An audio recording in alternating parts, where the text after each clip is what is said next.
Est-ce que c'est juste moi, ça coûte vraiment cher les boosters désormais? Genre, tu dépenses quoi, une dizaine de dollars pour t'acheter l'équivalent d'à peu près un booster? Je trouve que ça vaut pas tant la peine pour après ça les cartes que t'ouvres et tout ça niveau value. Fait qu'aujourd'hui, je vous propose pour l'équivalent d'un booster, donc pour 10 dollars, 10 cartes que tu peux te procurer qui sont vraiment impactantes dans le format. Puis si jamais vous voulez acheter n'importe quelle des 10 cartes, vous pouvez le faire via le Remy Card Trader avec le code promo ASG10 pour 10% de réduction pour avoir un petit 1$ de rabais sur vos 10 cartes à 10$. Donc salut les tardigrades, on commence tout de suite avec notre petite liste. Donc notre première carte de la liste, une carte que j'ai abordée au tout début de la chaîne dans ma toute première vidéo, Aerial Extortionniste. Donc 5 mana pour une 4-3 flying. Lorsqu'il rentre ou lorsqu'il connecte, on va pouvoir exiler quelque chose à quelqu'un qui n'est pas un land. Et dès qu'un autre joueur lance un sort depuis ailleurs que de sa main, on va pouvoir piocher une carte.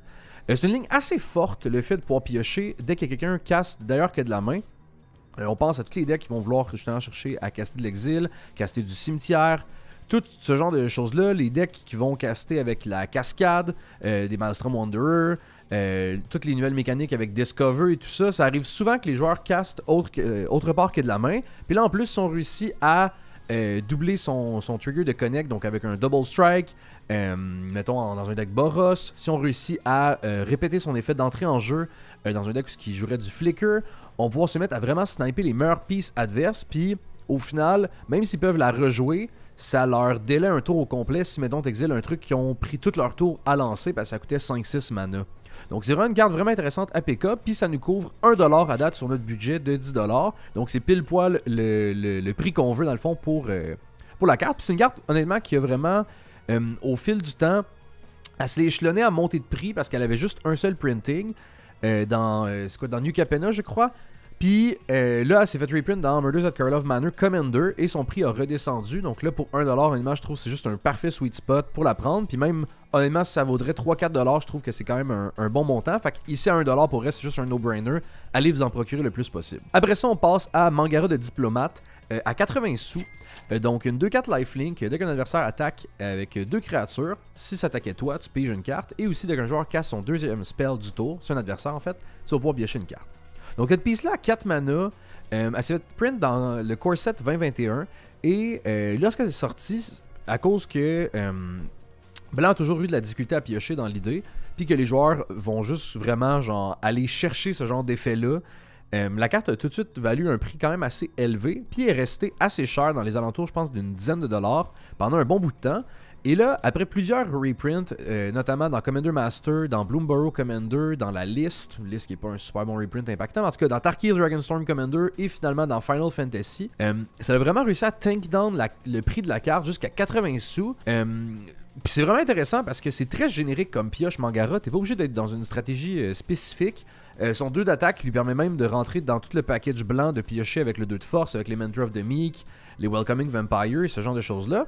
Mais vraiment, pour de vrai, genre, pour moi, tu joues un deck qui est créatureux ou qui veut justement des engins de pioche, puis tu joues peut-être dans des colorités comme Boros ou Mono Blanc. Mangara est une super bonne pièce, il va pouvoir te permettre souvent de piocher 2-3 cartes par rotation de table. Puis si les adversaires se mettent à caster 2 spells pendant le tour d'un autre joueur, tu vas pouvoir repiocher encore une carte de plus. Puis là, si le monde se met à te alpha swing ou à t'attaquer avec plusieurs créatures parce qu'ils veulent aller te chercher du dégât, ben tu vas pouvoir en plus piocher une carte vis-à-vis de la phase d'attaque. Fait que pour 80 sous, moi je trouve que c'est vraiment une bonne idée. On sait pas si la carte va continuer à se faire reprint comme ça to the dust, mais comme à 80 cents, c'est déjà un prix assez bas pour que ça m'inquiète pas de justement m'en procurer comme une ou deux copies. Le plus grand des merci aux 5 dieux qui supportent la chaîne, le Règle, Lidl Cracking, Phil, Newin et Saint-Bennett. Et un énorme merci à nos dieux Pharaon, Davina Jones et Lynx. Et on passe maintenant au bleu, parce qu'on y va en ordre de Wooburg, si vous n'aviez pas encore compris. C'est une carte que je me suis procurée legit dans la dernière année, parce que j'étais juste genre, yo, le prix est bien pas cher pour une mythique. C'est dans Foundation, c'est le Sphinx of Forgotten Lore. 4 mana 3-3 flash, flying, et lorsqu'il attaque, on cible une instant ou une sorcery dans notre cimetière, et elle va gagner flashback jusqu'à la fin du tour. Cette carte-là, comme j'ai dit, c'est une mythique de Foundation. Elle a pas été reprint depuis. C'est quand même récent Foundation, mais bref. Puis ça vaut 60 sous, man. Puis si tu veux la version l'Alternate Art, qui selon moi est encore plus jolie, il vaut 1,50. Fait que pour vrai, genre, te get une belle illustration comme ça pour 1,50 ou même la version de base pour 60 sous pour une belle mythique comme ça, qui fonctionne dans beaucoup de packs quand même. Je veux dire, le fait d'avoir quelque chose qui te permet, comme le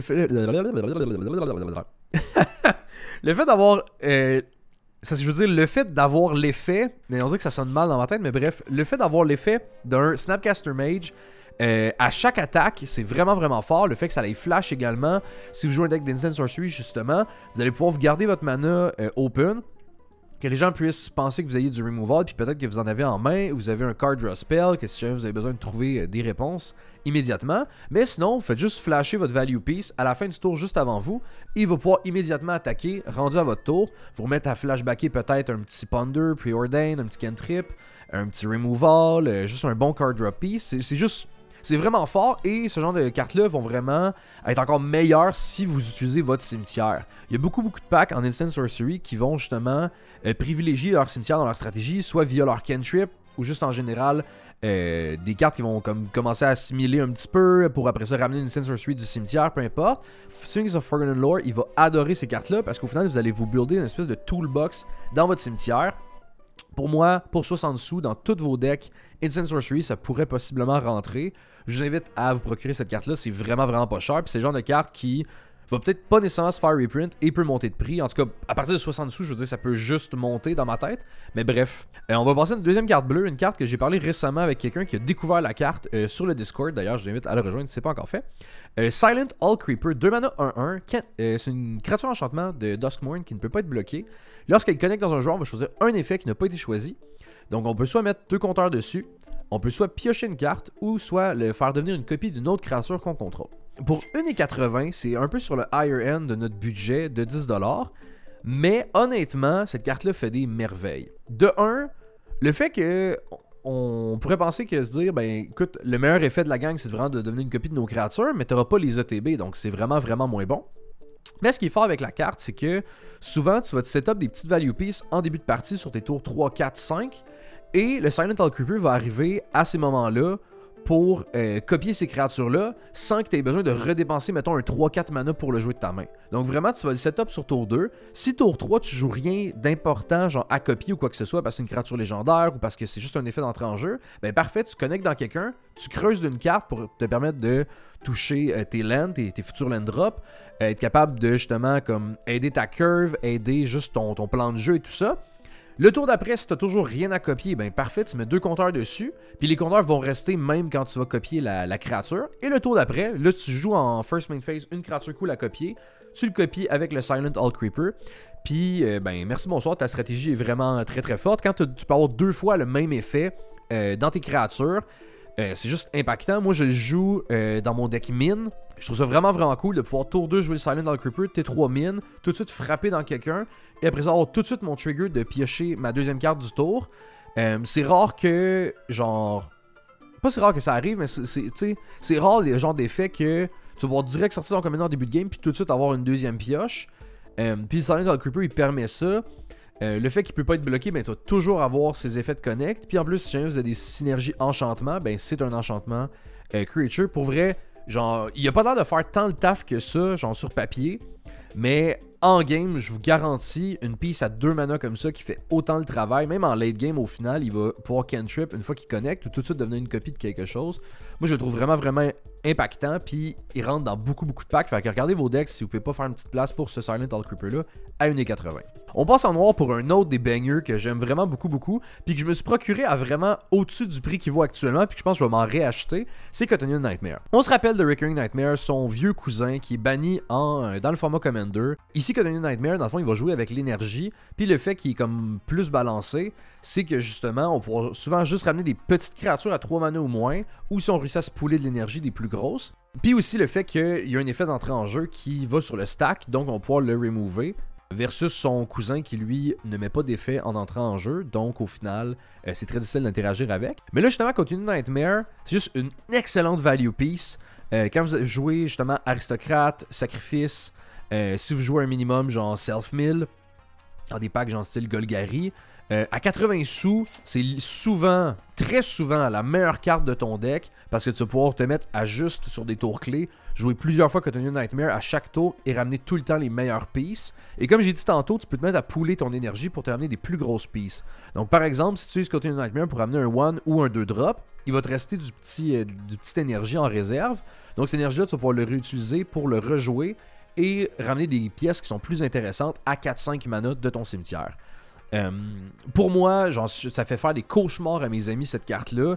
À 80 sous, genre à moins d'1$. C'est une carte que je suis prêt à payer legit 5$ et même peut-être 10$ pour avoir ce genre d'effet-là, tellement que c'est puissant dans vos decks. Genre pour 80 sous, pour moi, ça me donne juste envie de justement m'en racheter 2-3. Je pense que quand c'est sorti la carte, elle valait vraiment pas cher.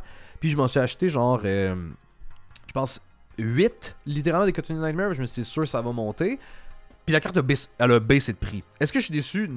Un peu, mais comme en même temps, là, 80 sous, pour moi, c'est juste le perfect moment pour en sniper plusieurs dans votre collection, puis les garder sur les prochaines années. Les cartes de Modern Horizon 3, il y en a beaucoup qui ont spiké dans les derniers moments. Genre, je pense que c'est le genre de carte qui, d'ici 2-3 ans, si elle se fait pas reprint, elle pourrait valoir legit justement 5-10$ facilement. Donc ça ressemble à ça. Une autre carte que j'ai été surprise qui s'est faite, ben pas que c'est fait reprint, mais une carte que j'ai été surprise qui apparaisse dans le format à nouveau, c'est Bloodghast.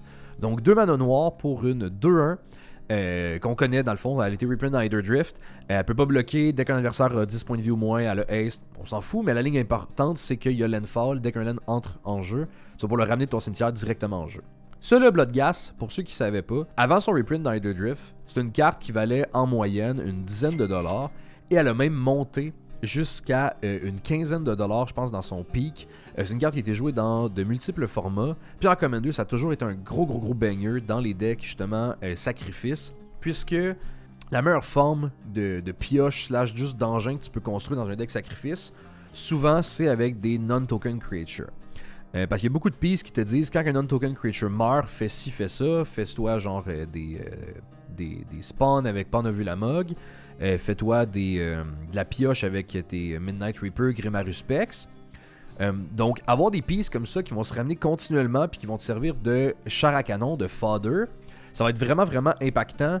Il y a aussi Nether Trader dans la même ligne d'idées, mais pour Nether Trader, c'est juste que là, avec le print de Sephiroth, la carte elle a skyrocket en prix. Donc c'est vraiment pas le bon moment pour acheter des Nether Trader. Mais Bloodghast par contre à cette heure à 1,70$, puis même que au moment du release d'Hither Drift, la carte était encore moins chère. Là elle a monté à 1,70$, mais pour vrai, c'est le genre de carte que je me procurais à 1,70$. On sait pas si quand la prochaine fois que ça va être reprint. Puis juste le dire, c'est pas des... Je vous conseille d'acheter ces cartes-là, mais au final, c'est pas des financial advice, c'est pas des conseils financiers. C'est pas achetez-en 20 pour après ça les revendre dans 2 ans ou whatever. C'est juste comme, moi je suis à l'aise d'acheter ces cartes-là à ce prix-là parce que c'est vraiment pas cher. Puis ils sont vraiment comme très souvent à leur plus bas ou un prix que je suis très à l'aise de justement dépenser de l'argent. Puis Bloodghast, honnêtement, c'est le genre de carte que j'achèterais peut-être 2-3 copies pour de futurs packs, justement, sacrifice, réanimation, ou même peut-être dans des formats, justement, 1v1. Une autre piste qui rentre un peu dans l'idée de deck sacrifice aristo, c'est Skittering Precursor. Tantôt, je parlais de Pawn of Ulamog. C'est un peu le même texte que Pawn of Ulamog qui va créer des Eldrazi Spawn. Là, ici, on va encore créer des Eldrazi Spawn. C'est pas lorsque nos non-token creatures meurent, c'est quand on sacrifie un non-token permanent. Donc la main différence, c'est que c'est sacrifice versus die et aussi que là ça compte permanent. Donc un petit peu plus narrow sur le fait que tu es obligé de sacrifier, ça ne peut pas fonctionner sur un board wipe. Mais permanent, ça fonctionne avec tes fetchlands. Donc mettons dans le precon de Ertrul, c'est ça? Je veux pas dire de la merde, mais le precon John qui est sorti dans Edge of Eternities. J'avais fait une liste d'ailleurs, je vais la mettre en description pour un precon upgrade. Skittering Precursor, ça rentrait dans mes upgrades justement parce que dès que tu sacrifies toutes tes fetchlands du deck, que finalement tu ramènes, que tu rejoues, tu sacrifies, tu te fais plein de chars à canon que dans le deck, c'est pas hyper impactant, mais ça te fait de 1 des bloqueurs pour ton deck et également du mana de plus. Parce qu'au final, dès que tu sacrifies un fetch, ça va te chercher un land qui va pouvoir taper pour du mana, mais aussi ça va te faire un Eldrazi Spawn qui va pouvoir te faire du mana colorless. C'est quand même une piece aussi 3-3 menace, on oublie ça assez facilement, mais comme ça va te permettre d'aller chercher l'initiative, d'aller chercher la monarchie, ça te permettre d'aller chercher tes batailles aussi, parce qu'on veut les jouer, hein, monsieur le monarque. Puis, pour 30 sous, c'est une super bonne unco de MH3 à vous procurer. Pawn of Ulamog, sur le côté, je voulais vous faire une petite comparaison. Pawn of Ulamog, je pense qu'il y a 2 prints en ce moment. Puis, elle vaut 4$ la carte. Skittering Precursor vaut 30 sous pour le moment, a seulement un print. C'est le genre de carte qui pourrait justement monter en prix. 30 sous pour moi, c'est genre juste... C'est comme le bottom, là, c'était au plus bas. Fait que allez vous acheter des Skittering Precursor pour de vrai, c'est le genre de carte qui est vraiment cool. Puis en plus, elle a des Void. Meilleur keyword ever. Notre deuxième carte rouge qu'on va parler, Curse Mage. 2 mana 2-2. la mécanique Offspring de Bloomburrow. Et dès que tu casses un non-creature spell, cette créature-là va faire un dégât à chaque adversaire. Donc, on reconnaît ce genre d'effet-là à beaucoup de cartes quand même. Il y a Firebrand Archer, puis ce genre d'effet-là. Il y en a une dans Lord of the Rings qui est sortie, qui dit que dès que tu casses un non-creature, tu fais un à chaque adversaire. Là, ici, c'est juste la meilleure version de la gang, parce que de 1, c'est pas instant sous sorcery, c'est non-creature, donc c'est plus large. Donc, si tu as un deck d'enchantement avec du rouge, si tu as un deck d'artefact avec du rouge, ça peut rentrer. Et aussi, surtout, si tu as 4 mana à investir, tu peux jouer ton Excursion Mage et en faire une petite copie 1-1 qui va te permettre de, au final, avoir l'équivalent d'un Gutter Snipe pour 4 mana sur tes non-creature spells. Ça vaut 1,10 le petit Excursion Mage. Encore une fois, même argument tout le temps, c'est le carte qui pourrait monter de prix et tout ça. C'est une petite Unco de Bloomburrow. Mais à 1,10, je suis vraiment pas déçu de m'en procurer plusieurs copies. Comme j'ai dit aussi, c'est le genre de carte que tu peux rentrer dans beaucoup de decks vu que l'effet est assez large. Dès que tu joues pas un deck de créatures, dès que tu joues un deck, mettons, d'artefacts qui veut lancer beaucoup d'enchantements, d'instant sorcery, pour vrai, juste gâtez-vous. Ça va vraiment coller vraiment des baffes à vos adversaires. Puis ça vous prend ce genre d'effet-là qui permettent de finir la game ou en tout cas de tuer à petit feu. Mais là, avec justement la partie Offspring, le petit feu va arriver plus rapidement. On passe à la dernière couleur, le vert. Donc, Pest Infestation. Encore une fois, une carte qui a eu quand même un satané prix. Je pense que la carte, elle a topé genre le 14$ pendant un bout de temps. Puis sinon, après ça, elle s'est comme égalisée, stabilisée à 8$. En ce moment, ça vaut 50 sous Pest Infestation. Vous pouvez vous procurer aussi la belle version, selon moi, de Outlaws of Thunder Junction, qui est comme les versions un peu genre Western, Far West, qui est une super bonne gestion. On en avait parlé, je pense, dans notre vidéo des removal verts, que je vous invite à aller voir, qui va apparaître, ici. Puis c'est ça va vous permettre de péter justement artefact, enchantement, un peu à votre sauce. Le mana que vous avez envie d'investir dedans, ben bam, vous gérez tout ça, puis vous avez le double en peste. Donc au final, est-ce que c'est une super bonne gestion? Peut-être pas, mais si vous jouez un deck de token ou en tout cas qui va value les pestes, là c'est vraiment intéressant, ou en tout cas qui va faire beaucoup de mana, parce qu'au final, vous avez l'équivalent un rate de Rex Sage, vous dépensez 3 mana pour péter un truc, vous dépensez mettons 5 mana pour péter 2 trucs. Vous dites, c'est un peu mid, mais au final, vous faites le double du nombre de pestes. Fait qu'au final, c'est l'équivalent des spells X blancs qui créent ce genre de jetons, qui créent ce nombre de jetons-là. Mais là, en plus, vous avez le gain de vie quand vos pestes meurent et également de la gestion d'artefacts enchantements qui est super relevant dans le format. Pensez à tous les artefacts, tous les enchantements que vous avez envie de gérer constamment à chaque partie. Là, vous faites ça, puis en plus, vous faites des tokens. Puis vu que c'est up to, vous pouvez aussi, s'il n'y a pas d'artefact enchantement, juste vous mettre à mettre toute votre mana là-dedans, puis juste vous créer une tonne de peste. Mais ça m'étonnerait que vous ayez vraiment rien à gérer. Au pire, des petits mana rocks, ça devrait faire le taf. Si vous appréciez la vidéo, vous pouvez me supporter via mon Patreon. Si vous rejoignez, on se rapproche d'épisodes de parties filmées sur la chaîne. Puis sinon, un gros merci à tous ceux qu'on voit à l'écran. C'est vous qui rendez ce projet possible. Et on passe à notre dernière carte verte pour 1,10. Encore un removal d'artefact enchantement et Wiremight. Je suis surpris honnêtement qu'elle ait stabilisé à 1$, mais je pense que c'est le fait qu'elle s'est fait reprint 2 fois dans Bloomburrow et dans Duskmourn, qui a permis de justement garder son prix assez bas, parce que c'est une carte qui était assez convoitée pour différents formats, étant une super bonne pièce, étant une meilleure version de Caustic Caterpillar. Donc pour 1 mana, on a une pièce qu'on va pouvoir sacrifier pour un vert pour exiler un non-creature artifact ou un non-creature enchantment. Et en plus, quand il meurt, il y a le petit added bonus de pouvoir gagner 2 de vie. C'est un artefact creature, donc de vos synergies artefacts, il peut être réduit à coûter juste 0. Vous allez pouvoir le ramener peut-être du cimetière dans votre main ou directement en jeu pour refaire son effet. Moi, je sais que dans mon deck, N3 Secret Commander Shiré, c'est un gros banger parce qu'il va continuellement revenir avec Shiré. Sinon, avec N3, je peux le mutate pour le ramener en jeu puis le resacrifier et exiler de quoi. C'est aussi un banger pour de vrai pour juste exiler les différents dieux de Terros qui ont indestructibles. Là, vous dites, mais ça dit non-creature, tu peux pas. Mais tant que, justement, t'as pas ta dévotion up, ben, c'est pas une créature, donc tu vas pouvoir l'exiler le god en question. Puis c'est rare les effets, justement, pet artefact ou pet enchantement qui font de l'exil ou qui vont permettre de gérer les dieux. Mais là, dans ce cas-ci, le Wiremight permet de le faire pour le simple coût de 2 mana au total d'investissement. Et à 1$ 10 encore une fois, juste un no-brainer selon moi. Puis pour top it off, notre petite liste qui tombe à 9,70, je vous rajoute une petite carte à 60 sous qu'on tombe à 10,30, un petit Spring Leaf Drum à votre liste. Puis si vous voulez, vous pouvez acheter la version Secret Lair pour le double pour 1,20. Quand même assez cool avec le tambour et tout ça. Donc, au final, on arrive à une liste de 10 et 30 pour 11 cartes dans notre liste. Donc, 2 de chaque couleur, puis un petit Spring Leaf Drum. C'est toutes des cartes que vous allez pouvoir slotter dans pratiquement tous vos decks ou vos Future Brew. Spring Leaf Drum, personnellement, je le rentre dans pratiquement tous mes decks qui sont créatureux, qui n'ont pas de vert. Puis même des fois, quand ils ont du vert, tu sais, quand tu penses à Emara ou à... j'ai oublié le nom de la carte, mais le dude qui a Survival...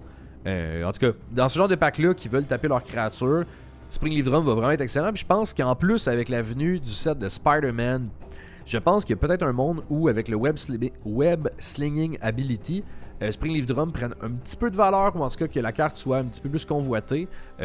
Qui sait, je pense pas qu'il y a eu tant de web slinging que ça, mais reste que c'est une façon très très facile d'enable tout notre web slinging en tapant nos créatures pour un petit artefact à 1 mana.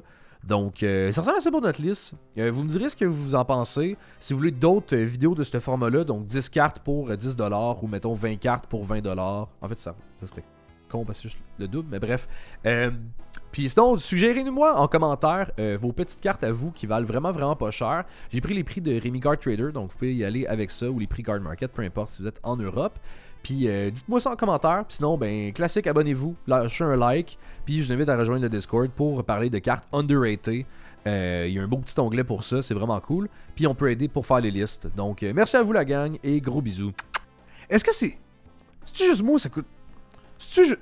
Salut les tardigrades. Salut les tardigrades. Salut les tardigrades. Aujourd'hui,